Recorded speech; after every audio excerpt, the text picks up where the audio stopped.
We're getting ready now for one of the most demanding physical events of all the Olympics, the men's single sculls. This is going to be Heat 1. In lane 1 from Puerto Rico will be Juan Felix. In lane 2 is Peter Kolbe of the Federal Republic of Germany. He's the current world champion. In lane 3 from France is Denise Gate. America's hope is in lane 4. Biggie, they call him, John Bigelow, and all these men are big. He's in lane 4. There he is in the USA. Trains on the Charles River in Boston. The last 2 Olympics, the gold medal has been won by this man from Finland, Pertti Karppinen. Look at him, the size of that man, 6'7". And in lane 6 from Spain is Jose Oyarzabal. But the favorite will be Karppinen, I guess, along with Kolbe. It's a toss-up. They've been battling each other for 10 years. Yes, Kurt. These are the very best scullers in the world. Some people say that Karppinen is the very best that's ever been. Kolbe a very, very close second. They're all medalists there, and by a stroke of the draw, the 3 favorites, there they go, the French partisans. They're off, and in the lead, grabbing an early lead there in John Bigelow. There he is in lane 4, but the Finn Karppinen now is moving right along. This fella is, well, he's a legend in this event. Yes, he is. Kurt, he has the opportunity in these Olympic Games to do what only one other sculler has ever done in the history of the sport. That's win 3 gold medals. Right now, we've got a very interesting race plan developing. You can see on the outside, Juan Felix of Puerto Rico setting the early pace. Keep in mind, this is an endurance event, and that doesn't make much difference. But what we see here is our American John Bigelow, stroke for stroke, side by side against Karppinen. Bigelow's had some back problems the last 2 years. He has a herniated disc, and every time he's rowing with pain, but his teammates say it doesn't seem to bother him. Maybe just hypes him up all the more. John Bigelow, who rowed at Yale. His grandfather was captain of the football team in 1907 at Yale, and also a member of the Yale varsity. The Puerto Rican Juan Felix is still in the lead. Right next to him in lane 2 is Peter Kolbe of the Federal Republic of Germany. Laying back a little bit is Karppinen, Pertti Karppinen, twice a gold medal winner in this event, and that's the way they're sitting right now. Here's the leader. That's Felix of Puerto Rico. Now, what we're seeing right there, that's Michael Kolbe, right on pace. 2,000 meters long. The winner of each heat, and there are 2 heats, go to the finals. The others go to 1 of 2 repêchages, and the first 2 in each repêchage will go to the final. You know, Karppinen's race plan is a very, very interesting one. In 1976, at the halfway point, he was more than 4 lengths behind Mr. Kolbe. However, at the finish line, he'd come through, and he was over a length ahead. I don't think Kolbe has ever quite forgotten that. There's Kolbe right there. Federal Republic of Germany, lane 2. Lane 1 is Felix, who is sort of like the rabbit in the mile run, or pace setter. He went out early and took the lead, but Kolbe stroking along easily. And moving up in the 3rd place is the gold medal holder, Karppinen of Finland. Now, we're going to be back here with more of the men's single sculls right after this.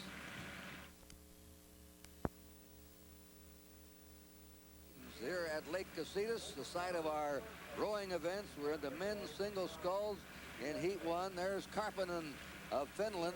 He is an ex-fireman, and about 6'7", what, around 220, 30 pounds? About 225 pounds, Kurt. He's got tremendous leverage and tremendous stamina. He, at this point, Kurt, is really cruising. Kolbe is the leader, and he is the maverick, one of the mavericks of all sports. He just sort of does what he wants, where he wants to do it. He trains in Oslo. He lists his occupation as a salesman.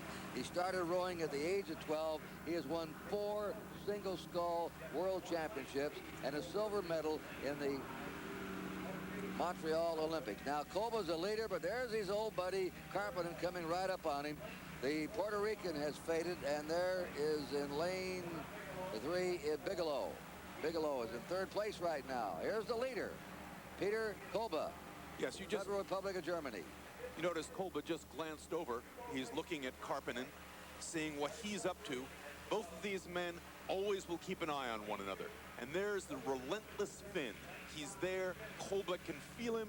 That's a chilling feeling when you feel that power and that poise behind you. As I said, many people in the rowing world say that Kolbe has never forgotten what Karppinen did to him in Montreal in '76, which was row from 4 lengths down to a length ahead by that finish line. There's the best in the history of the sport. Karppinen of Finland, right alongside of him, and down in lane 2 is another all-time great, Peter Kolbe of the Federal Republic of Germany. Right now they're battling here in this heat, and the Federal Republic of Germany in the lead, with Finland 1 second, 67 hundredths behind, Puerto Rico 3rd, and Bigelow, the United States, 4th. Yes, as we see this race developing right now, my suspicion is that these two men will just keep a very close eye on each other as they move down the course. Then what they'll do in that last 20 strokes is that they'll spring. As a matter of fact, it looks at this point now as if Karppinen has not waited. Karppinen, in fact, has moved up and looks to be just about even with Kolbe. This is like man of war against citation, or right. citation against a secretariat. When you have two of the very best in the history of a sport, we now have 500 meters to go in the men's single sculls Heat 1. The winner of each heat goes to the finals. We have 2 heats, and they're in the last 500 meters. There's Bigelow coming up. He's in 3rd position. Yes, in fact, what we see here is we see the 2 greats. Wow, look at that. Karppinen has moved clear of Kolbe all the way through him. In fact, at this point, it would be impossible for Kolbe to come back. Now, it's also a suspicion that when Kolbe felt, there it is, Karppinen driving that boat powerfully on with ease, with poise, with beautiful relaxation. He's 31 years old. He's retired a couple of times and come back. What makes him so great, Steve? I think it's a combination of 2 factors, Kurt. It's probably his tremendous power. What we mean by power is a combination of stamina and strength, coupled with what has to be tremendous agility. Here's a man who's 6'7", close to 230 pounds. He's in a boat, Kurt, that weighs 20 pounds and at its widest point 12 inches. That looks easy the way he's doing it. Balancing one of those boats is a tremendous gymnastic task. He's way out in front. Heat Karppinen of Finland, the all-time great single sculler in Heat 1 of this event, is going to win with ease. His main rival, Peter Kolbe, is 2nd, and from the United States, John Bigelow is 3rd.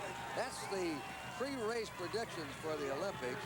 The gold would go to Karppinen of Finland, the silver would go to Kolbe of Federal Republic of Germany, and Bigelow of the United States had an excellent chance for the bronze medal. And here they are, these 3 in the same heat. Yeah, and right now, Kurt, the race is decided. These men are simply cruising to the line with ease. There we see Mr. Karppinen coming across first. Here's Kolbe. And behind him, Big E. How did Bigelow do in your estimation? Well, you know, Kurt, it looks as though that he had a tough time in the early going. I don't mean the early going racing start, but it looked as though the pace of Kolbe and Karppinen at this point is just too much for him. This is where, with about 500 meters to go, Karppinen puts it on a little bit and passes him and takes the lead for good and coasts on in to automatically go to the finals, wins the